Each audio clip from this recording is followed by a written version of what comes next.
eye tracking before? Not that many people, okay. It's not that much associated with search, but we're going to talk about search and also about social media. And let's see if we can get this to work.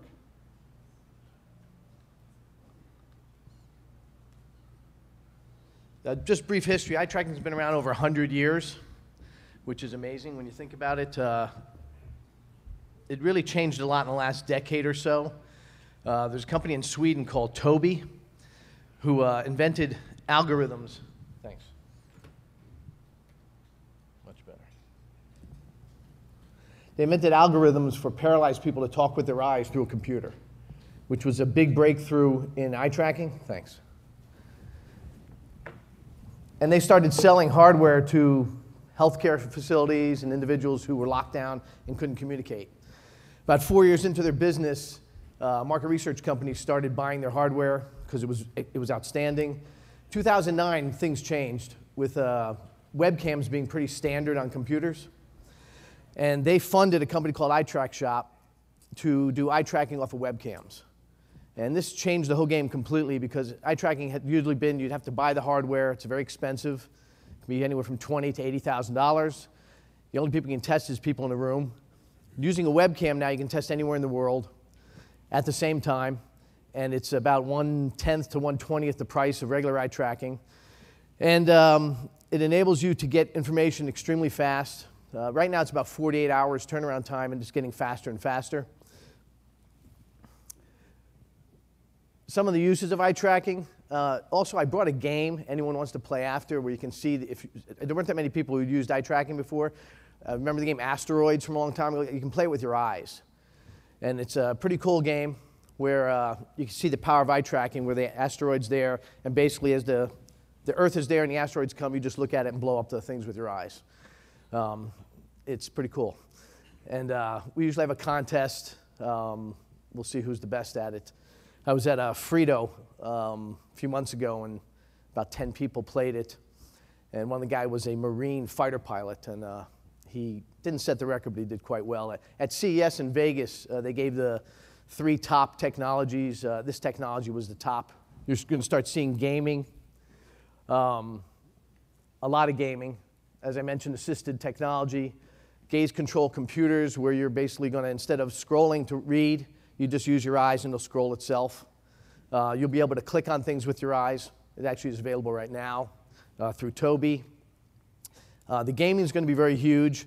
Advertising and marketing. Basically, I'm sure everyone here has a website with their company.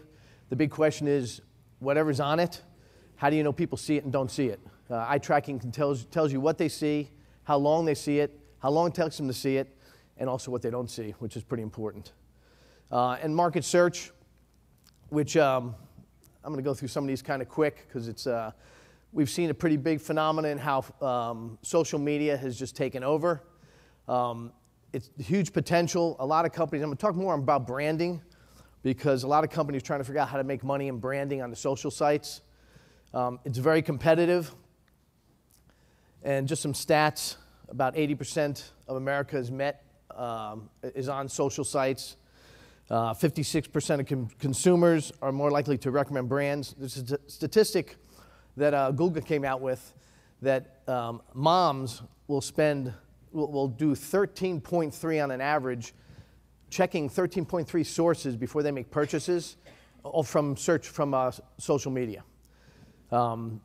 It's becoming where people go before they make big decisions, and it's also getting older in the older as far as people using it.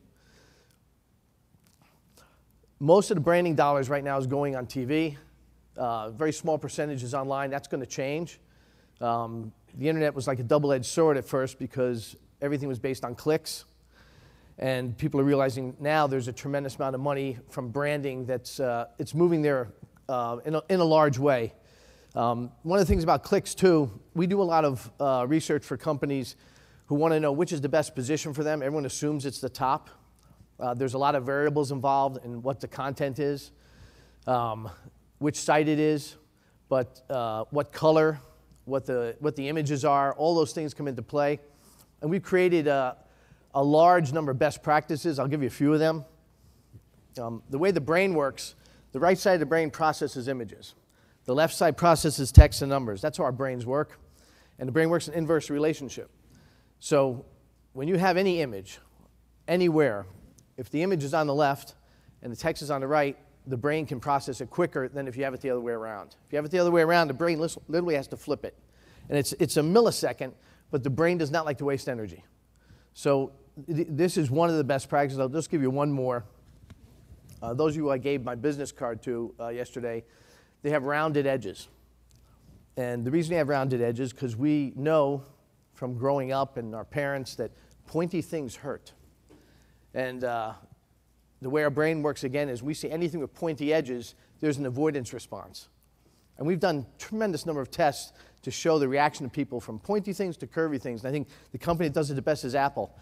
If you look at everything Apple has, from the phone to the plugs to the batteries, everything's curved. It actually is warmer and brings people in. So those are just a few of, we have about 63 best practices that can be leveraged in all communication. I'm going to skip this slide. This is we'll go back. This is a top-level learning from a study. I think the best explanations. Can I get some water? Excuse me. Thanks. That's good, thanks. Nice soup, by the way. Definitely not that. Does it work? Yes. A lot of people are trying to figure out where should their images be. And so this was a study that was done where we took an e-commerce site and put basically the same image in 4 different locations to see what the results are. We look at what's called the see-say gap. If anyone's been in focus groups, what people say and what people do are not always the same thing. When you're doing eye tracking, it's not an opinion. It's a biometric measurement that's a fact. What people say, if you've ever been in a jury, a lot of times you have one person who's really strong and they control the whole group. The same thing with focus groups. This is a study where on the top left, 95% of people saw this ad. They looked at it for 3 seconds, and it took them a second to find. The second column, the same ad, just moved over to the right in the middle, only 9% saw it, which basically is almost worthless. They saw it for half a second. It took them 8 seconds to find, which in most cases they would have gone somewhere else. So we look for what we call the see-say gap.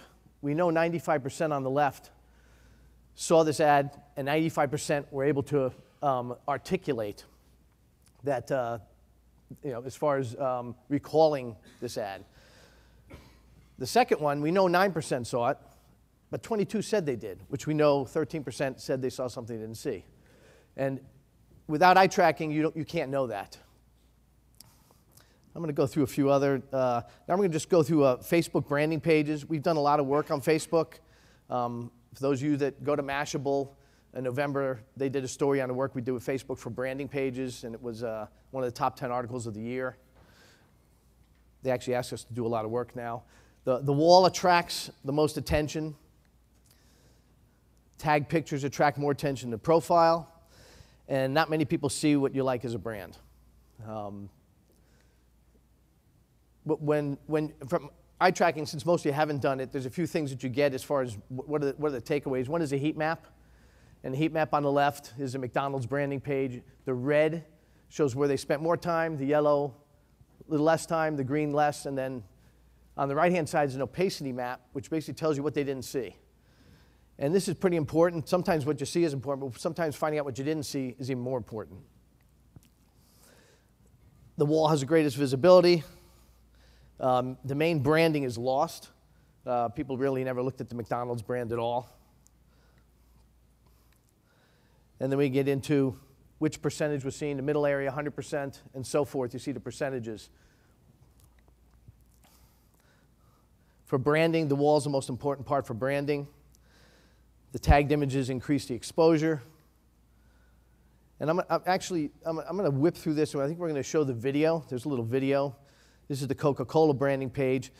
Most of the branding pages were fairly similar in the results except for one, which you'll understand in a minute. Here's your Red Bull. Is Victoria's Secrets.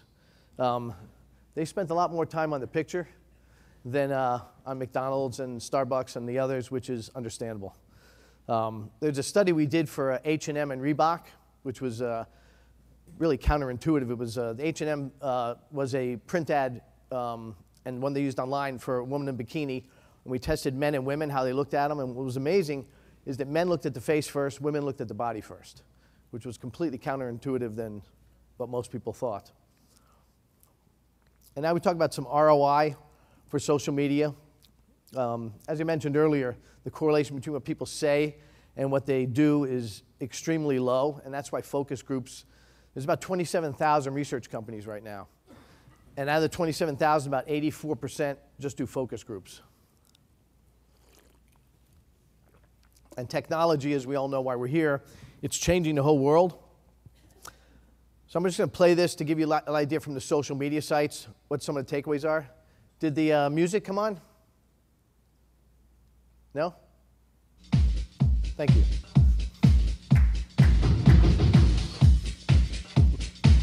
You can rap to this if you want.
Thanks. And I'm going to whip through these because I'm going to just show you some case studies I think are good to see. One of our biggest clients, actually our biggest client in Europe, is actually Google. We do a ton of testing on the YouTube ads where this is one that you guys actually in Europe let us share. Here it is here. This is a Google ad for McDonald's. And what they do is they do the testing for the actual ads, and then they go to the clients and show them results. They've actually been able to increase rates on people based on the results. You see the heat maps, then what percentage of people saw the ad recall, how much time was spent on it. Google actually in Europe has their own normative database just for YouTube ads. So the normative database is all based on just YouTube. How they look at the ad, did they see the message? What's interesting about this is very few people saw the McDonald's, but because if you spend $1 billion in advertising, if you show French fries in a red box, people are going to think it's McDonald's. And then on all of the eye tracking, we follow up with an online questionnaire to look for that CSA gap. And just want to go through a few. We do, with search right now, we're finding a lot of people are trying to find out where's the best place for them. And as I mentioned at the beginning, it's not always a top spot, especially if you're a well-known brand. And you have to weigh the difference between what you're spending for the position versus where people are looking, and it's sometimes counterintuitive where people look. Before we get to the key takeaways, I just want to know if there's any questions. Sure. So, you know, heat map has definitely been a huge success when it comes to search or any marketing. Is there any plans on the roadmap to tie what they see and what they engage with? Thank you. With what they see and what they engage with. For example, you showed some of the intent that, you know, they fixated, they recalled, but did they actually click on it? Or did it spur more category engagement? If someone looked on a McDonald's, did they actually go and search on Pizza Hut, or did they go and search on fine dining? So is there any study that kind of builds upon most on, you know, what they see and then takes in their action? Yeah. So this is the see, the say, and the do. And very good question. It reminded me of one of the things that we're working on. Most, besides cost per click, we have cost per thousand, CPMs, how people buy online advertising. One of the changes that you're going to see this year is what we call the real CPM. And it's going to get to what you're saying. About 50% of all online impressions are never seen. We know that. We've done thousands of studies. About 30% of in-screen messaging impressions are not seen. And so people are paying for these things that are never seen. So we've created a metric, and it's going to be coming out probably Q3, called the real CPM, where, you know, let's say someone buys $1 million worth of impressions at $10 CPM, but only 50% of people saw it. Your real CPM is $5. And so we're creating the real CPM so people only pay for what's seen. To take that a step further, we have companies, unfortunately not all of them let us use their tell who they are. Probably over half of the ones we have don't let us say that. They're doing it for themselves. Their own studies as far as giving us sales figures based on what's seen to get that correlation. It's going to vary by company, and certain companies are looking for the click-through, some sort of correlation, and then others are really looking for branding dollars. So there's really two things. We do know for a fact if they don't see it, they can't click on it. I mean, that's obvious. So there's branding value and there's click-through correlation, but we're finding that each company is actually different. And unfortunately, none of them let us share their information. Any other questions? Yeah. So there are some folks in sort of the tangential industry of yours that state that creating heat maps for mouse movement is good enough. Can you contrast as to why eye tracking is superior to just creating a heat map out of mouse movement? Mouse movement? There's actually a study Google did on that. I don't know how everyone looks at their computer, but where you put your mouse has no correlation to what you see. I know there are many times, I use two screens, and there are times, for being ADD, I just kind of move the mouse around a little bit while I'm reading over here. So there's really very little correlation to where a mouse goes to where the eyes go. And that was actually a Google study last year. And what does that mean? That means that, you know, doing a heat map on where the mouse goes really it doesn't really tell you that much. Where it clicks, yes. And I should have brought that up. When we do the eye tracking studies, we can tell where you clicked. So there isn't a big correlation. Any other questions? Did you say that Google Europe was able to increase the rates on McDonald's based on results? Not just McDonald's. They've been able to increase rates on quite a few people. AOL has too. We have a lot of publishers, other ones that have been able to they're using it two different ways. Google's using it for their advertisers. We have some publishers that are taking the information from, they'll take their website and two of their competitors' websites where advertisers are advertising on the competitor sites, the exact same ad units, put the same unit on all three, and then go to the client and say, look, they're looking at this site more. So they've been able to actually move dollars from one site to another. And they've actually been able to also have people who are going to leave validate that people see it. It's more for branding than clicks, because clicks you can measure, it's easy. But from branding dollars, if someone, like that one I showed you from the Nielsen Cadbury one, 95% of people saw that spot they looked at it for 3 seconds, and it was the first thing they saw, versus if it takes 8 seconds. It's a way to reposition dollars if you win. And the other part, let's say the company that hires us doesn't win, they can get learnings to figure out how to win. So there's really 3 ways to do it, to use it. And we have, it's interesting, there are some big global newspapers who we've gone to, and they have said they don't want to know because they know that people don't look at their ads on their site. And so they don't want to tell their clients, which is a really good future for them. Yeah.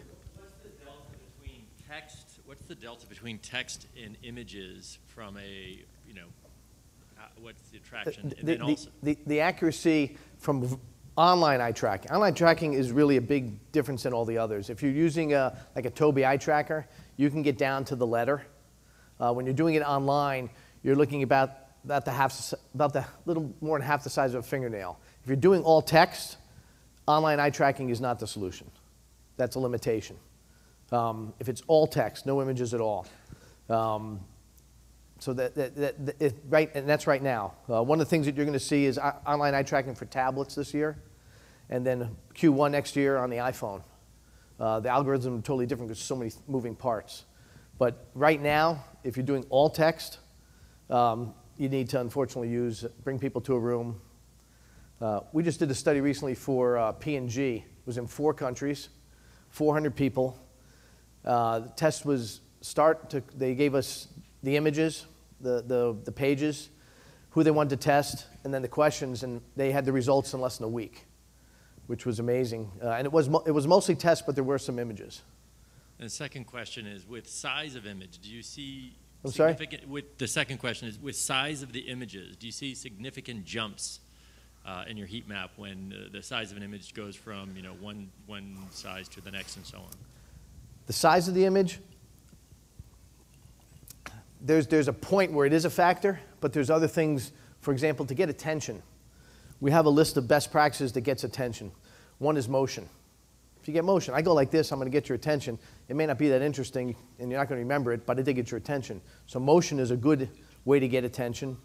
Another thing is faces. People like faces. And to get the best attention with faces is not with smiles or frowns. Because the way the brain works is we're analyzing everything. We see a big smile, we know someone's happy, we're moving on. Same with a frown. But the best way to get attention with a face is like the Mona Lisa, just an ambiguous face. Because that way the brain is going to spend more time trying to figure out what's going on, and you're going to have more attention. But as far as the size of it, it really depends what's in it, all things equal. But you may get when you do the fixation order, a big picture may get seen first, but if there's no interest, if it doesn't really get the interest, they'll go somewhere else. So necessarily being seen first may not be the best. It depends how long they spend there.